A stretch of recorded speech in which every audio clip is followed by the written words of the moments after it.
आपकी floor test अब आने वाली है। स्पीकर के इलेक्शन में तो हमने देखा कि बहुत ही आराम से मेजॉरिटी आपने पार कर ली। फ्लोर टेस्ट के बारे में आपकी अपेक्षा क्या है? जैसे स्पीकर का इलेक्शन हो गया, चुनाव हो गया, उसमें हम लोग जीत गए क्योंकि मेजोरिटी हमारे पास है। काफी बहुत बड़ा गैप है, डिफरेंस है, उसमें भी हम लोग आराम से जीत जाएंगे। उतनी मेजोरिटी हमारे पास है। लेकिन एक तरफ एक विप है, एक तरफ दूसरा विप है, तो उससे क्या कोई अड़चन होगी आपको लगता है? जिसके पास मेजोरिटी, हमारे पास 2/3 मेजोरिटी से ज्यादा लोग हमारे साथ हैं, क्योंकि डेमोक्रेसी में कॉन्स्टिट्यूशन है, रूल्स है, कानून है, इससे आगे कोई जा नहीं सकता है। और इसमें आंकड़े, नंबर जो है उसको ज्यादा महत्व है, और इसलिए वो हमारे पास है। और इसलिए स्पीकर महोदय जी ने डिसीजन दिया है कि जो शिवसेना पार्टी का गुट नेता है, वो मुझे उन्होंने अनाउंस किया है, और जो चीफ व्हिप है वो भरत गोगावले जी है। इसलिए अभी आगे किसी भी चीज में, किसी भी प्रक्रिया में व्हिप जो लगेगा वो भरत गोगावले का लगेगा। एक तरह से बहुत ही इमोशनल भी हो गए थे आप, और आपने ये कहा कि आप ऐसा एक इतिहास कुछ रचा है कि जिसमें आप सत्ता से दूर हो गए खुद चलते हुए।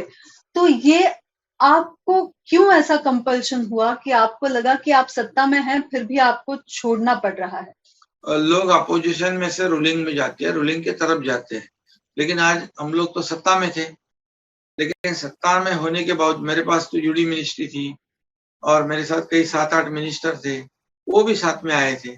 क्योंकि अभी जो एमएलए है, 50 एमएलए, 39, और लगभग 11 एमएलए दूसरे हैं जो हमारे सहयोगी है, इंडिपेंडेंट है। 50 ये आंकड़ा बहुत बड़ा होता है। 50 लोग एक अलग भूमिका लेते हैं, इसके पीछे क्या है, इसकी वजह क्या है, ये वजह को ढूंढना चाहिए। लेकिन आज हम लोग ने जो डिसीजन लिया है, निर्णय लिया है, वो हिंदुत्व के ऊपर बाला साहब ठाकरे जी की जो आइडियोलॉजी है, विचारधारा है, उससे हम लोग फॉलो कर रहे हैं। आज इस सरकार में जो घटक पक्षी अन्य पार्टियां हैं, उनके वजह से हमारे जो विधायक हैं, उनके चुनाव क्षेत्र में कोई काम नहीं हो पा रहा है।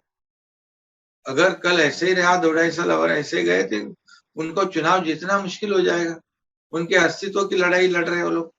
और उन्होंने ही मुझे कहा कि अगर ऐसा ही चलते रहा तो हमारे मुख्यमंत्री होने के बावजूद हमारे चुनाव क्षेत्र में काम नहीं होगा, लोग हमें फिर से चुनाव में वोट नहीं करेंगे। क्योंकि उनकी बात सही थी, जो भी चुनाव में जीतते हैं वो जो वोटर होते हैं, उनकी अपेक्षा होती है उस चुनाव क्षेत्र का डेवलपमेंट हो, वहाँ के जो काम है वो होने चाहिए।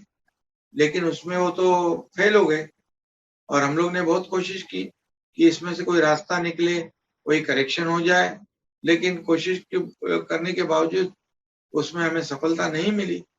और इसलिए हम लोग ने ये जो डिसीजन लिया है, वो लेने की वजह ये है। उसमें आपने ये भी कहा कि हिंदुत्व के जो मुद्दे हैं उस पर भी काफी सारी परेशानियां थी, कि सावरकर जी का अपमान हो रहा था या दाऊद के साथ की लिंकेजेस थी। तो वो क्या मुद्दे हैं? अभी देखिए कि इसमें जो सावरकर, जो हमारी एक अस्मिता, एक श्रद्धा और भावना का विषय है, तो इस एमयूए में जो खुलकर कोई भी भूमिका नहीं ले पा रहे। जो मुंबई में बॉम्ब ब्लास्ट हो गया, दाऊद ने करवाया, उसके साथ जिनका कनेक्शन है वो उनके ऊपर कोई कार्रवाई नहीं कर पा रहे। करप्शन का बहुत बड़ा मसला है, कई मंत्री जी जेल में है, ये और डेवलपमेंट नहीं हो रही है। ये सारे मुद्दे हैं, और सारे मुद्दे जो है वो उसी कारण, ये बहुत बड़ी जो भूमिका है विचारधारा वाली, वो उसको हम लोग फॉलो कर रहे हैं। पिछले कुछ दिनों से आप पे बहुत बड़े एलिगेशंस भी हुए। कुछ एलिगेशंस इस तरीके से हुए कि 50 लोग आपके साथ हैं, लेकिन इनमें से कुछ लोगों को आपने फोर्स किया है। वो लोग वापस जाना चाहते हैं, लेकिन आपने उनको जाने नहीं दिया है। तो ऐसे जो आप पे एलिगेशंस लग रहे हैं, उन पे आपका क्या कहना है? देखिए, ये कोई साधारण व्यक्ति लोग नहीं है, ये साधारण पर्सनैलिटी नहीं है, एमएलए है, विधायक है, जो 3-3, 4-4 लाख लोगों में से चुनाव जीतते हैं, चुनाव में खड़े होते हैं। ये पूरी सूझबूझ को समझते हैं, और ऐसा कोई नहीं कि जोर जबरदस्ती से 50 लोगों को कैसे रख सकता हूं मैं, ये नामुमकिन है। ये इसमें गुमराह करने वाली बात कर रहे थे कि ये हमारे साथ संपर्क में है, वो हमारे साथ संपर्क में है। कोई भी संपर्क में नहीं था। आज तो दिखाई पड़ गया कौन है संपर्क में। और मैंने कहा था कि अगर आपके साथ कोई संपर्क में, मुझे नाम दे दो, मैं उसको भेज दूंगा। जैसे एक विधायक को मैंने भेजा, उसके साथ 2 कार्यकर्ता भेजे, उसको पूरी सम्मान के साथ भेजा मैंने। तो ऐसा अगर होता तो मुझे बता देना हम। और आज तो देखा कि जोर जबरदस्ती वाला मामला आज हाउस में आपने देखा है, सभी लोगों ने वोट किए। इसमें कोई सच्चाई नहीं है, ये झूठ मूठ वाली बात है। गुमराह करते लोग और सोचते हैं कि ये सब फेल हो जाए। लेकिन जब मेरा कोई स्वार्थ नहीं था, मुझे कोई अपेक्षा भी नहीं थी, क्या मेरे को कोई पद की लालसा भी नहीं थी। अगर इसमें से 7-8 मिनिस्टर है, वो अगर अलग भूमिका लेते हैं तो इसका कारण क्या है, वो ढूंढना चाहिए। एकनाथ शिंदे जी, 2-3 आखिरी सवाल है मेरे। एक तो ये कि भाजपा के पास 105 का आंकड़ा है, लेकिन फिर भी आपके पास 50 का आंकड़ा रहते हुए आपको मुख्यमंत्री पद उन्होंने दिया। इसके बारे में हर जगह अचरज की भूमिका है, हर किसी को लग रहा है कि ऐसे कैसे हुआ। तो उस पे आपकी क्या प्रतिक्रिया है कि एक छोटा पक्ष रह के भाजपा ने एक बहुत बड़ा एक्सेप्शन किया है आपके लिए? हाँ बिल्कुल, उन्होंने भी सोचा होगा कि ये जो 50 लोग हैं, ये हिंदुत्व का मुद्दा इन्होंने लिया है, इन्होंने हिंदुत्व की विचारधारा को आगे बढ़ाने का फैसला किया है। और जैसे लोग कहते थे कि भारतीय जनता पार्टी सिर्फ सत्ता की लालच में कुछ भी करती है, ऐसे एंटिसिपेट करते लोग, ऐसे पब्लिक में परसेप्शन था। लेकिन ये पूरी तरह बदल दिया उन्होंने कि ऐसा कोई सत्ता की लालच में हम लोग नहीं, एक आइडियोलॉजी और एक विचारधारा को आगे बढ़ाने वाले लोगों को हमने समर्थन किया है। 50 लोग हमारे, उनके पास 105, 110 है।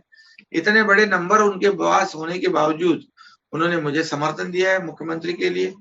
ये बहुत बड़ी बात है। और इसलिए मैं प्रधानमंत्री मोदी जी, उनको भी धन्यवाद देना चाहता हूँ। केंद्रीय गृह मंत्री अमित शाह जी है, उनको भी इसमें उनका भी अहम भूमिका रही है। जेपी नड्डा जी है, और खास करके जो देवेंद्र जी है, हमारे विपक्ष के नेता, आज अभी के उप मुख्यमंत्री, उनका भी बहुत बड़ा योगदान है। क्या ऐसा कोई पद छोड़ता है? कोई नगर सेवक है, पार्षद का भी पद छोड़ता नहीं है, तो मुख्यमंत्री की बात है। तो लोगों में जो परसेप्शन था वो पूरी तरह चेंज हो गया है कि सत्ता की लालच में पार्टी बीजेपी काम नहीं कर रही। एक आइडियोलॉजी को लेके, एक विचारधारा को लेके आगे बढ़ाने वालों के साथ और डेवलपमेंट के मुद्दे पर उन्होंने मुझे समर्थन दिया है। आपको लगता है ये भाजपा का त्याग है? बिल्कुल। भारतीय जनता पार्टी ने अगर चाहती तो वो भी उनका मुख्यमंत्री बना सकते थे। एक सवाल है कैबिनेट एक्सपेंशन के बारे में। अभी कहा जा रहा है कि चर्चाएं चल रही हैं, अभी कुछ डिसीजन नहीं हुआ है, लेकिन कहां तक पाइपलाइन में आया है एकनाथ शिंदे जी? अभी आप और उप मुख्यमंत्री, ये ही 2 लोग हैं। कब तक हमको कैबिनेट देखने को मिलेगा महाराष्ट्र में? जैसे ही अभी जो स्पीकर का इलेक्शन था, फ्लोर टेस्ट है, अभी कानूनी लड़ाई भी शुरू है। बार बार कोर्ट जा रहे, मेजोरिटी हमारे पास होने के बावजूद, लेकिन सुप्रीम कोर्ट ने भी उनको एंटरटेन नहीं किया है। आखिरकार इस देश में कॉन्स्टिट्यूशन के मुताबिक ही चलना पड़ता है। और जल्दी ये सब खत्म होने के बाद कैबिनेट एक्सपांशन के बारे में भी डिसीजन लिया जाएगा। क्या हम सोचे 11 जुलाई के बाद, क्योंकि सुप्रीम कोर्ट का हियरिंग भी 11 जुलाई को है, तब तक ये चर्चाएं चलती रहेंगी? इसमें केंद्रीय नेतृत्व है, देवेंद्र जी है, और हमारी बात हो जाएगी, उसमें तय हो जाएगा। एक आखिरी सवाल, मुख्यमंत्री के तौर पे आपकी महाराष्ट्र के लिए प्रायोरिटीज क्या रहेंगी? महाराष्ट्र का सर्वांगीण विकास हो। जो प्रलंबित जो प्रोजेक्ट है, जैसे कई प्रोजेक्ट है, किसानों के लिए फायदेमंद हो, जल संपदा विभाग के हो, कोई छोटे मोटे मीडियम डैम का काम हो, समृद्धि हाईवे हो, मेट्रो के काम हो, जो डेवलपमेंट के जो जितने भी प्रोजेक्ट है जो प्रलंबित है, उससे हम लोग आगे बढ़ाएंगे, किसानों के लिए काम करेंगे, किसान आत्महत्या नहीं करे, इसलिए सरकार पूरी तरह कोशिश करेगी। यही है कि समाज का, ये राज्य में जितने भी घटक है उनको न्याय दिलाने हेतु ये सरकार कटिबद्ध है। मुख्यमंत्री जी, तो आरए के बारे में आपके सरकार ने जो निर्णय लिया है उसमें हम देख रहे हैं कि विवाद सा छिड़ गया है, प्रोटेस्ट हो रही हैं। क्या सरकार अपना स्टांस उसके बारे में बदलेगी? देखिए, इसके बारे में हमारे उप मुख्यमंत्री देवेंद्र जी ने अपनी भूमिका रखी है। हम लोग जो जनता के हित की बात है, राज्य के हित की बात है, वही करेंगे। हमने किसी ने फैसला लिया है उसे हम लोग बदलेंगे, कोई ऐसा द्वेष भावना रखे, ये बिल्कुल हम लोग नहीं करेंगे। जो जनता के हित का है वही हम करेंगे, जो राज्य के हित का है वही हम करेंगे।